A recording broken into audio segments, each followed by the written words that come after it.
नमस्कार। हमारी आज की कहानी का नाम है भगवान का घर। रवि किसी काम के सिलसिले में बैंक गया। वहां बैठा उसने देखा बैंक में एक बुजुर्ग जो काफ़ी देर से कुछ ढूंढ रहे थे। रवि को लगा कि शायद वे पेन ढूंढ रहे हैं। मानवता के नाते रवि ने उनके पास जाकर पूछा तो उन्होंने कहा कि बीमारी के कारण मेरे हाथ पैर कांप रहे हैं, उसके लिए मैं देख रहा हूँ कि कोई पैसे निकालने के लिए मेरी मदद कर दे। मैंने उनसे फॉर्म लिया और उसे भर दिया। उन्होंने पैसे निकाले और मुझे पैसे गिनने के लिए दिए। मैंने पैसे गिने और उन्हें वापस कर दिए। बुजुर्ग ने मुझे शुक्रिया कहा और बाहर की तरफ चले गए। रवि बैंक में काम निपटाता रहा और करीब 10-15 मिनट के बाद घर जाने के लिए बैंक से बाहर निकला तो उसने देखा कि वे बुजुर्ग वहीं खड़े थे। मुझे देखकर मेरे पास आकर बोले कि मुझे एक टैक्सी का प्रबंध कर सकते हो। मैंने भी उनकी उम्र का लिहाज करते हुए कहा कि मैं भी उसी तरफ जा रहा हूँ, आपको अपनी गाड़ी से ही छोड़ दूंगा। प्रसन्न मन से वे मेरे साथ मेरी गाड़ी में बैठ गए।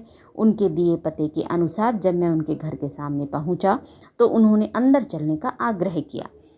घर क्या था? एक आलीशान बंगला था। उनकी पत्नी घबराती हुई आई।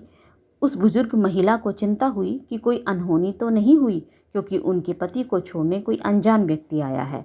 जब वे पास आईं तो बुजुर्ग ने कहा, डरने की कोई बात नहीं है, सब ठीक है।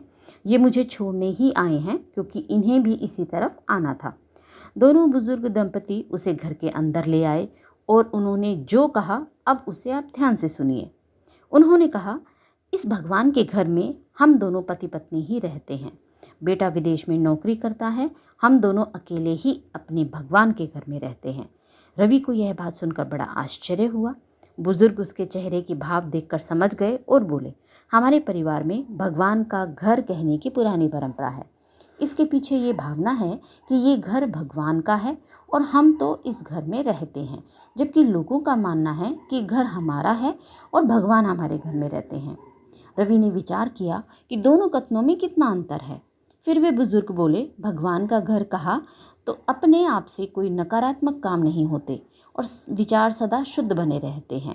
बाद में मजाकिया अंदाज में भी वे बोले कि लोग तो मौत के बाद भगवान के घर जाते हैं, पर हम तो जीते जी ही भगवान के घर का आनंद ले रहे हैं।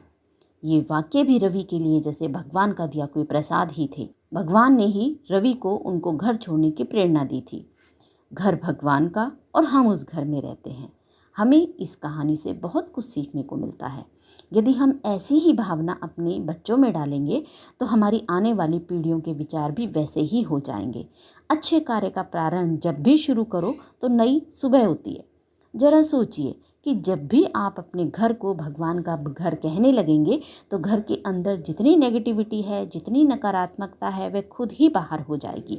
और फिर हमें कुछ अपने अंदर ये सोचने की ज़रूरत नहीं है कि किस तरह से घर में हम व्यवहार करें। जब आपको पता होगा कि हम भगवान के घर में रह रहे हैं, भगवान का घर यानी मंदिर, और मंदिर में कैसे जाते हैं? सिर झुका होता है, मन में कोई क्लेश नहीं होता, मन में कोई गलत भावना नहीं होती।